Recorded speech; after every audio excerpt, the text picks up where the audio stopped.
Bom dia para todo mundo, bom dia aos que estão aqui presentes no nosso anfiteatro e também os que estão nos assistindo via remota. Então, com muita satisfação, eu apresento a nossa convidada de hoje. O nosso seminário especial hoje é com a professora Caroline Turqueto. Vou fazer uma breve apresentação dela. Ela é graduada em Ciências Biológicas pela Universidade Regional Integrada do Alto Uruguai das Missões. Fez o nosso, tanto mestrado quanto doutorado aqui com a gente no PPGBM, e atualmente é professora do Departamento de Botânica, aqui da URGS, orientando alunos tanto pelo PPG da Botânica, como mais recentemente aqui pelo nosso PPG, e esse é um dos motivos que nós estamos convidando, então, a professora Caroline para nos apresentar coisas interessantes a respeito da linha de pesquisa dela. Então, de imediato, eu vou passar a palavra para ela. E no final, então, vocês podem fazer perguntas, comentários, tanto pelo bate-papo, quanto aqui, né, obviamente, o pessoal que está aqui, certo? Então, muito obrigada, Caroline. Obrigada, Fernanda. Bom, vou ficar aqui para não ficar na frente da apresentação. Então, bom dia a todos, o pessoal que está aqui presente, o pessoal que está assistindo remoto. Obrigada, Fernanda, pela apresentação. Então, como a professora Fernanda me apresentou, eu sou Caroline, e eu tenho trabalhado a longa data com a evolução de plantas. Então, meu foco de pesquisa está em estudar os processos associados com a origem, o surgimento e a diversificação de espécies, especialmente focando em plantas herbáceas que ocorrem em ambientes abertos aqui no sul da América do Sul. Então, é isso que eu vou apresentar um pouquinho para vocês hoje, mostrando um pouquinho sobre um modelo de estudo que eu venho trabalhando, que é o gênero Nicotiana, que são essas plantas aqui que estão aqui na tela. Bom, mas quando a gente fala no gênero Nicotiana, provavelmente todos vocês já ouviram falar da Nicotiana tabaco, né, que é uma espécie pertencente a este gênero e que é bem conhecida, importante economicamente, que é essa foto aqui à minha direita, e também a Nicotiana rústica, que é uma espécie também nativa aqui dos Andes, da América do Sul, e que também é bastante cultivada, que foi levada para a Europa, e que era uma planta bastante utilizada pelos povos nativos dos antepassados, assim como a Nicotiana tabaco. Bom, mas além dessa importância econômica dessas espécies conhecidas, tem outras espécies que também são bastante conhecidas como modelo de estudo dentro do gênero Nicotiana. Uma delas é a Nicotiana bentamiana, que é essa flor branca aqui, e que ela tem sido publicado muitos trabalhos utilizando essa espécie como modelo de interação planta-patógeno, por conta que é uma espécie bastante suscetível a uma ampla gama de viroses, fungos, bactérias. Então, ela tem sido usada como modelo de estudo em biologia molecular, celular, nessa interação planta-patógeno. E também essa espécie aqui, que é bem interessante, a Nicotiana atenuata. Desculpem, a máscara atrapalha bastante. A Nicotiana atenuata também é uma espécie com bastante trabalhos publicados, uma espécie modelo de estudo, especialmente nos estudos de interação planta-herbívoros. Então, aqui a gente tem um exemplo bem interessante nessa espécie, que é essa manduca cesta, essa mariposa, ela é tanto um herbívoro quanto um polinizador dessa espécie. Então, e todas as características dessa espécie floral, emissão de compostos voláteis noturno, atrai esse polinizador. Só que, no entanto, alguns estudos recentes têm mostrado que, para escapar da herbivoria, que é a lagarta, a fase de lagarta, ocorre uma mudança dessa emissão desses compostos que atrai o polinizador. Então, isso faz com que as plantas elas não são polinizadas pelo polinizador efetivo noturno e acabam sendo polinizadas por um polinizador diferente ao longo do dia. E isso é bem interessante quando a gente pensa num dos principais processos de diversificação dentro de Nicotiana, que eu vou comentar um pouquinho mais adiante com vocês. Bom, a Nicotiana também é um grupo de plantas bem interessantes e que recentemente alguns trabalhos têm estudado o pool químico de compostos voláteis com o objetivo de encontrar compostos aromáticos para uso em perfumaria, por exemplo, né? E aqui eu só coloquei para vocês um gráfico preliminar que uma estudante minha de mestrado está trabalhando, que ela está sumarizando, então, o que nós conhecemos de compostos voláteis em Nicotiana, mostrando aqui uma grande diversidade de compostos bem diferentes encontrado, por exemplo, em Nicotiana lata, que é uma espécie nativa aqui do Brasil. Bom, mas então quem são as nicotianas como um todo, né? As nicotianas atualmente têm descritas aproximadamente 91 espécies. Então, até pouco tempo atrás, 2017, 2018, tinha-se a descrição de 75 espécies, e a partir daí tem uma grande descrição de novas espécies, tanto na Austrália quanto no Chile e também aqui no Brasil. Aqui esse mapa mostra uma representação esquemática dos locais aonde ocorrem as espécies nativas, né? E são agrupadas principalmente em 13 seções, que eu colori aqui no mapa em regiões específicas, assim, agrupando algumas seções, para mostrar que aqui na região andina é onde a gente tem a maior diversidade do gênero. Então, a gente pode ver várias seções e várias espécies que ocorrem aqui. E esse gênero, ele possui uma grande diversidade de número cromossômicos. E isso é associado com número básico haploide é 12, gênero. A gente pode perceber que tem uma grande diversidade, por exemplo, em lentes, na seção solviolentes, nessas outras seções que ocorrem aqui na América do Norte, na América Central. Isso está associado com a origem alopoliploide dessas seções.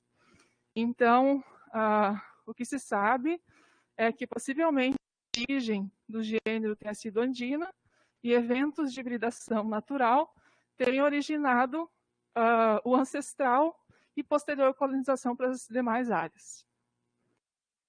E, inclusive, eu só não coloquei aqui no mapa a Nicotiana rústica e tabaco, que são oriundas também aqui da região andina, mas que elas ocorrem em todo mundo porque são cultivadas na Europa, América do Sul. Bom, e aqui está o que a gente sabe sobre a sistemática do gênero. Então, aqui mostrando, já tem identificação, por exemplo, dos parentais, e por isso que se sabe a origem, né, dessas seções poliploides, com parentais seções diploides da região andina. E aqui eu coloquei as de divulgação da grupo, né? Então, a gente pode perceber que essa origem alopoliploide, ela surgiu em vários momentos. Então, a gente tem seção poliploide que surgiu por hibridação antigo, que é a sorviolentes, e posterior a esse ancestral de origem híbrida, tem uma grande diversidade dentro dessa seção, com a mudança de cromossomos nessa diversificação. Aqui a gente tem uma única espécie endêmica associada a ambientes áridos na África, que é a Nicotiana africana. E a gente pode perceber também a origem de outros grupos, né, seções aqui, espécies com uma origem um pouco mais recente, né? Incluindo aqui a origem da própria Nicotiana tabaco, que tem origem híbrida natural entre duas espécies de ocorrência andina, que surgiu há aproximadamente 0,6 milhões de anos. E aqui eu só trouxe para vocês essas imagens para a gente falar que esse processo de hibridação, surgimento de espécies por hibridação, é um dos principais fatores associados com a diversidade do gênero nicotiano. Então, como a gente pode perceber aqui nessas seções e na distribuição geográfica, então a gente tem as espécies diploide, especialmente ocorrendo aqui no sul da América do Sul, na região andina, que é hipotetizado como o centro de diversificação e origem do gênero, e posterior a migração desses híbridos ocupando diferentes ambientes, incluindo a região da Austrália, que se acredita que tenha sido uma radiação adaptativa e a colonização, inclusive, de ambientes associados a ambientes áridos. E aqui é um exemplo de uma espécie que surgiu naturalmente, que é muito cultivada, que é a Nicotiana tabaco, que surgiu, então, inicialmente por um evento de hibridação natural entre Nicotianas silvestres e tomiformes que têm origem andina. E aqui eu coloquei essas imagens para a gente já ir observando um pouquinho essa variação floral. Então, essa outra característica bem marcante do gênero é uma grande variação de forma e de cor floral, e que estão muito associados também com a forma de polinização dentro desse grupo. E aqui a hipótese biogeográfica de diversificação, muito embora não se tem nenhum estudo biogeográfico testando essas hipóteses, então isso é baseado na distribuição das espécies, baseado no que se sabe da filogenia, né? Os autores hipotetizam essa origem andina e posterior eventos de dispersão a longa distância, colonizando, por exemplo, a Austrália e aqui México e Estados Unidos. E, inclusive, eventos de dispersão colonizando o grupo de espécies que a gente tem nativas aqui no Brasil, que pertence a essa seção chamada de ALAT. Bom, então quem é essa seção ALAT, né? Aqui eu trouxe para vocês essas espécies, né, a imagem delas. A seção ALAT, até recentemente, tinha descrito 8 espécies. Essas 8 espécies com uma grande diversidade floral, a gente pode perceber em relação à cor, em relação à forma, incluindo a adaptação a diferentes sistemas de polinização.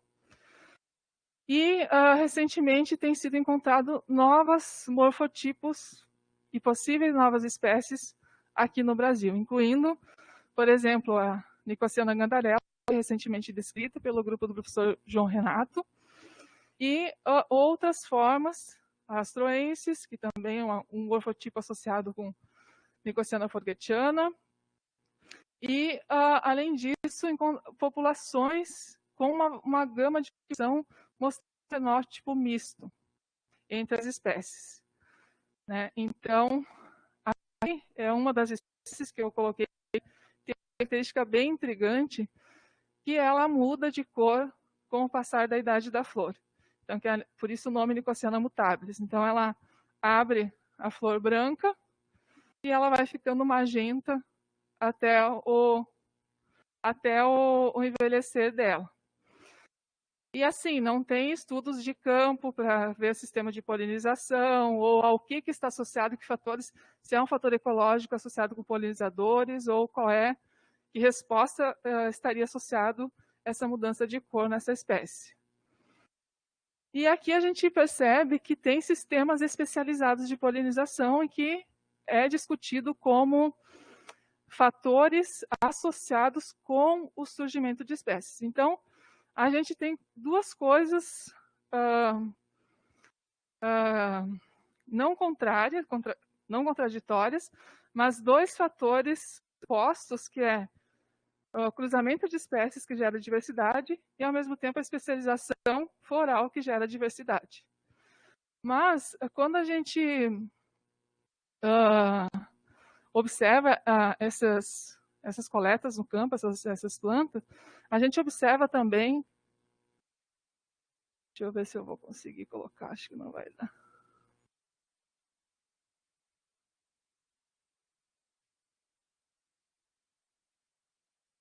Ele não pegou. Eu ia mostrar um videozinho para vocês, mas não funcionou. Então, no campo, a gente tem observado que, muito embora tenha sido descrito na literatura e observado essas polinizações especialistas, né, e que a gente considera especialista é aquela polinização que tem um conjunto de características que é a mais atrativa para um grupo funcional de polinizadores. Então, isso, por exemplo, é descrito para polinização noturna, por mariposas noturnas, para beija-flores, mas a gente tem observado no campo também a visitação de abelhas. Então, inclusive, eu ia mostrar isso no vídeo para vocês. A Nicotiana lata é uma espécie que tem esse tubo bem estreitinho, né? Vocês podem ver a abertura bem pequenininha, assim, e ela é uma espécie de antese noturna, ou seja, durante o dia ela fica com as pétalas toda murchinha, como se ela fosse fechada. E aí, de tardinha, ela abre, emite compostos para polinização noturna. Então, em trabalhos no campo, a gente começou a observar que tinha visitação de abelhas em Forgetiana. Tanto abelhas sem ferrão nativas, quanto Apis mellifera. E ok, até aí tá ok, porque o tubo, ela entra no tubo, Apis mellifera, coleta o néctar, e sai e se enche de pólen nas patinhas. E aí, um belo dia, observei, a gente gravou um vídeo da abelha em Nicotiana lata. A Apis mellifera, que é uma abelha relativamente grande, né? E, inclusive, ela entra e ela abre aquelas fechadas e começa a coletar o pólen e sai com as patas cheias de pólen. E aquilo, para mim, foi bem surpreendente, porque quando a gente começou a encontrar várias populações com variação mista, assim, na morfologia, eu comecei a hipotetizar que poderia ser algum dos grupos funcionais de polinizadores estar fazendo essa troca entre as espécies. E aí comecei a observar a abelha em Forgetiana. Mas aí a minha hipótese, a abelha não consegue ir na Nicotiana lata, né, por conta da estrutura floral. Mas isso nos traz essa pergunta e essa hipótese de outros grupos funcionais, inclusive alguma visita esporádica generalista, causando fluxo, às vezes, entre sistemas especialistas. E aí, deixa eu ver se eu vou conseguir colocar o vídeo aqui, espera aí, para vocês.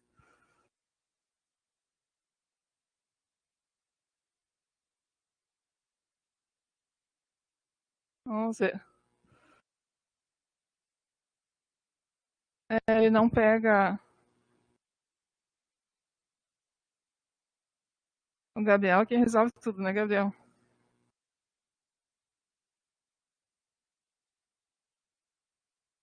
Eu tinha colocado o hiperlink, mas ele não...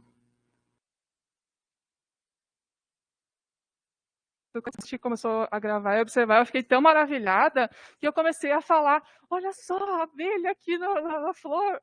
Aí a gente tirou o som. Aqui é a Nicotiana forgetiana, né? Que ela tem a coloração associada com a atração do beija-flor. Já foi observado beija-flor polinizando essa espécie, né? O principal grupo funcional de polinizadores. E a gente observa aqui, eu estou mostrando no vídeo, a abelha entra, fica alguns segundos coletando néctar, e aí ela sai e sai com as... Olha só, é assim que permanece durante o dia a Nicotiana lata, toda fechada. Aí ela vai e ela abre e se mexe lá dentro e começa a coletar o pólen. Então, isso... Deixa eu colocar aqui de volta.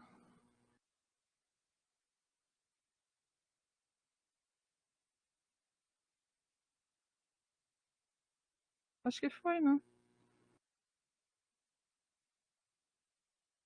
Então, isso começou a gerar a pergunta se esses outros sistemas generalistas ou visitações esporádicas poderiam gerar fluxo entre espécies com sistemas especialistas e também associado à diversificação dentro desse grupo de espécies que ocorrem aqui no Brasil. E aí, no campo, a gente começou a observar essas variações, populações com variações de coloração, sugestivo de híbridos.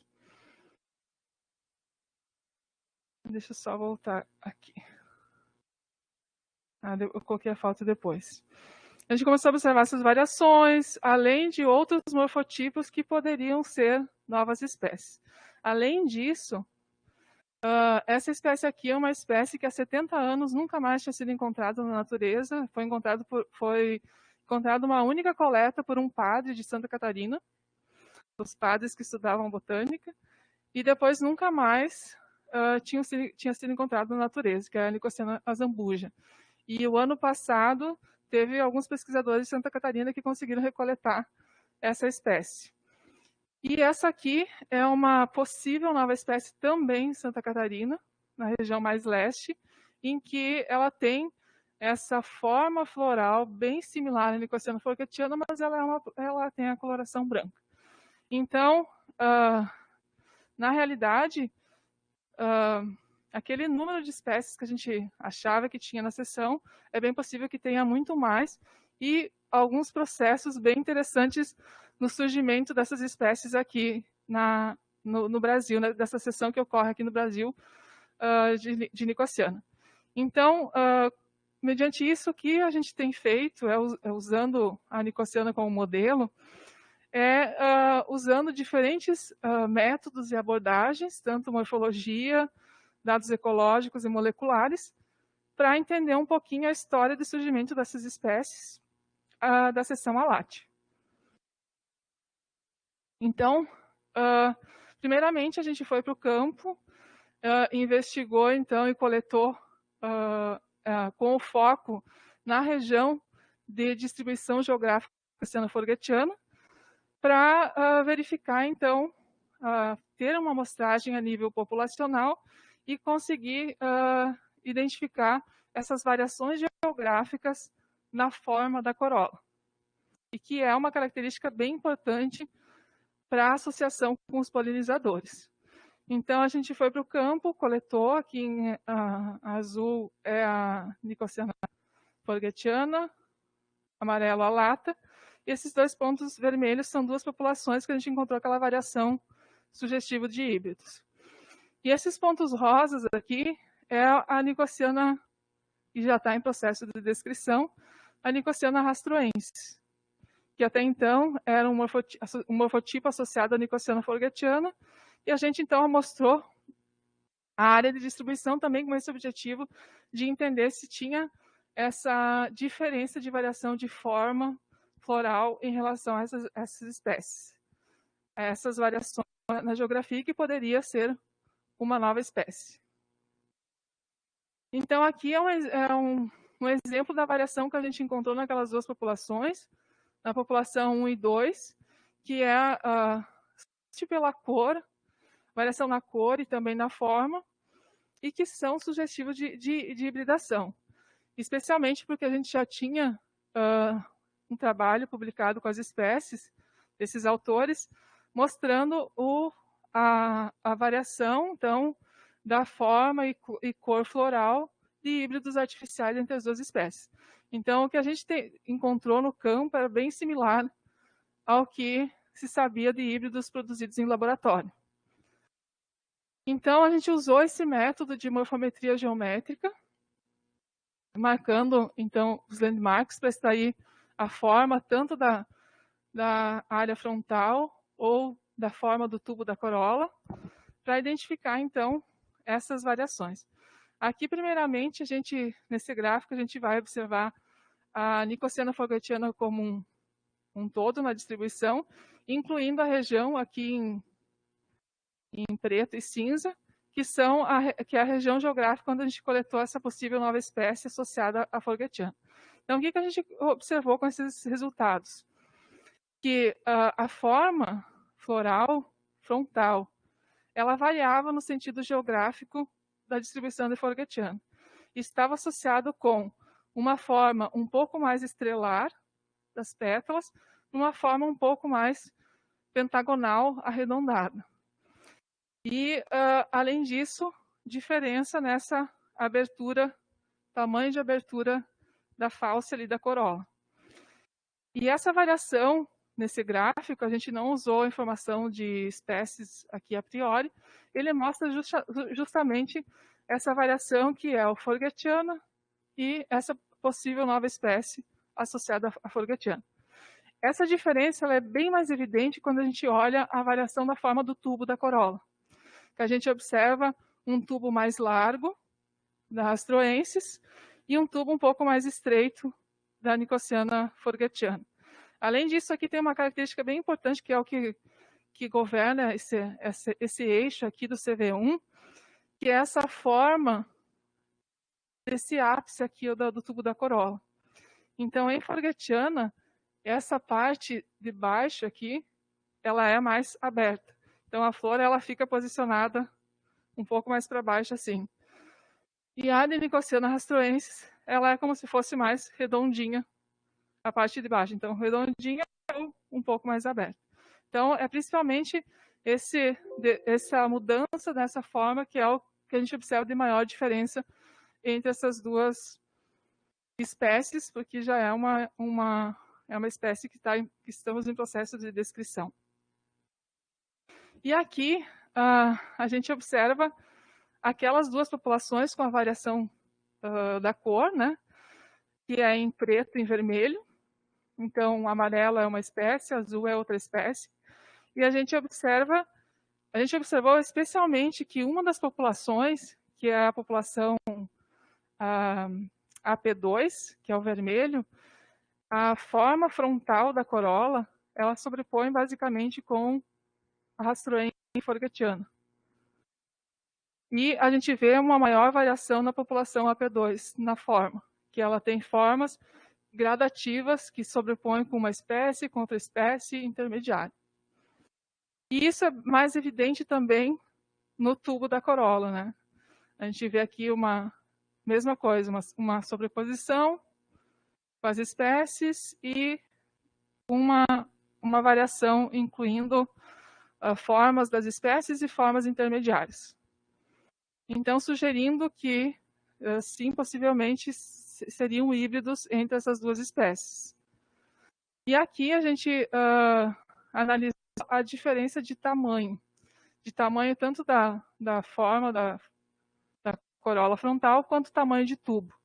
E a gente observa que aquelas populações apresentam um tamanho intermediário entre as duas espécies, a organela, e aqui a Rastroensis, a nova espécie, que ela tem um tamanho tanto de corola quanto tubo menor do que a espécie.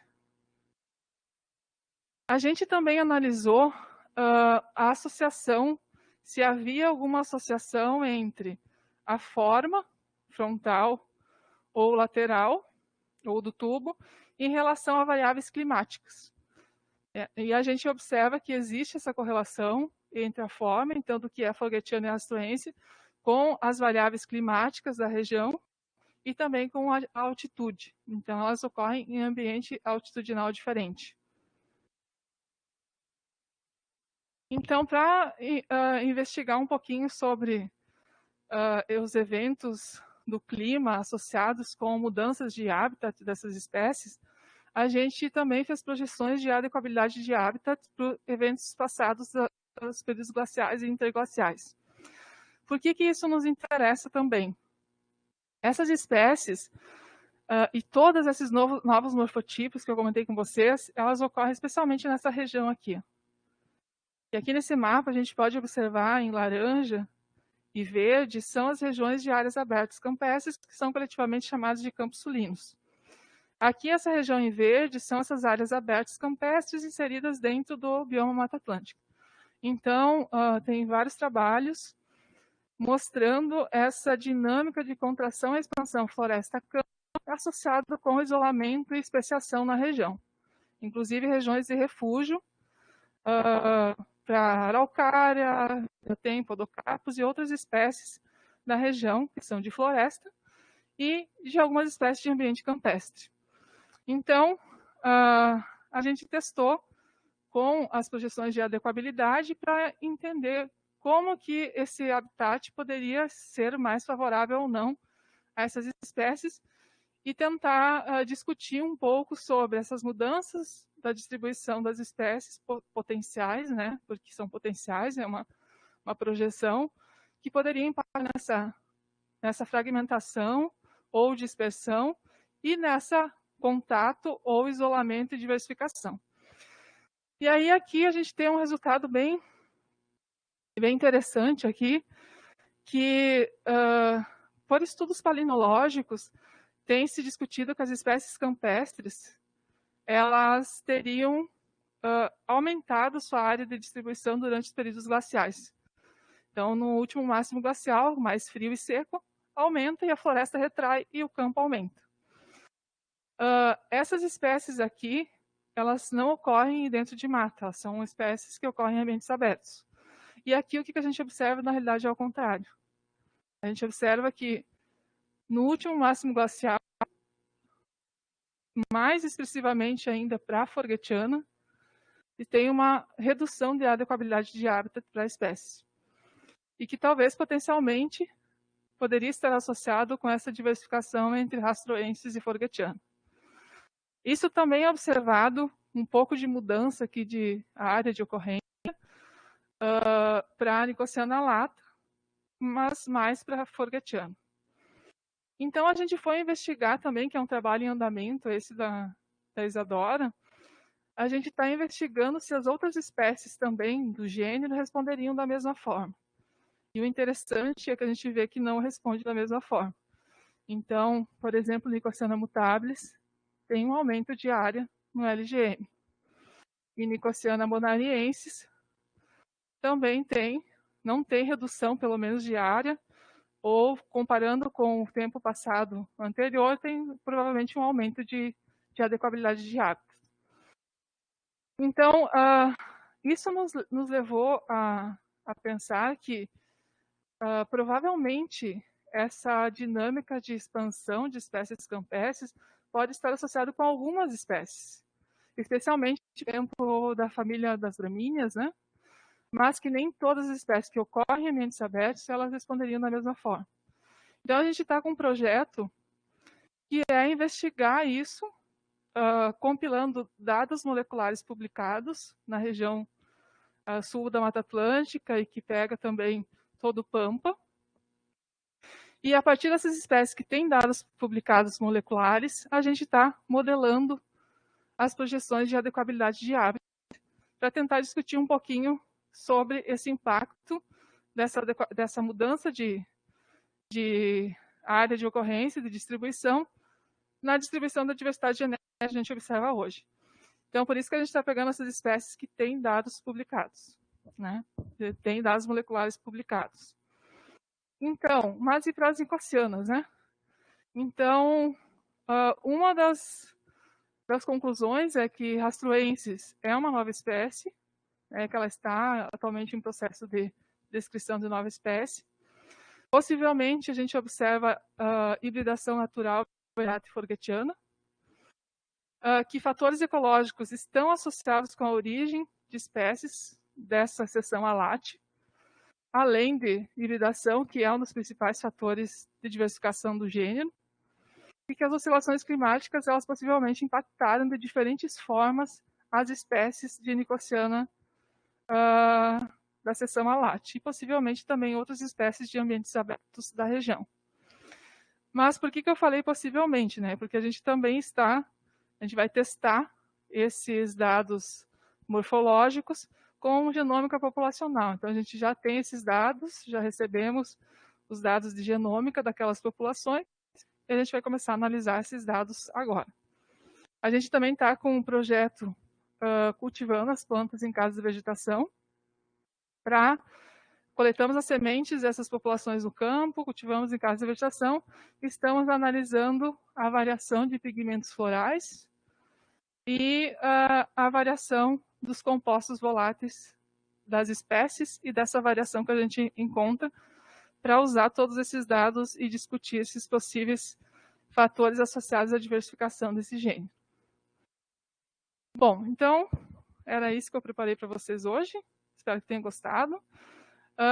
Eu gostaria só de agradecer rapidamente, então, aos estudantes que estão mais diretamente envolvidas com o trabalho, que é a Maria Alice e a Isadora, o pessoal da Loreta, a professora Loreta, que colabora sempre nos projetos, e a professora Loreta, o Marcelo Teixeira, que também é um parceiro e colaborador dos projetos, o professor João Renato, da UFMG, e a Mariana, aluna dele, o Aureliano, que também está colaborando agora com a parte de informática e genômica de populações, e a Ana Lúcia da UFMG, da UFSM.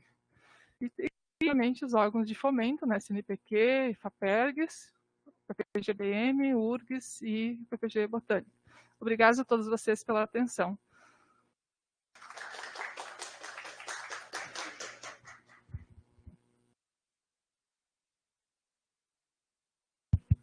Obrigada, Carol, pelo excelente seminário.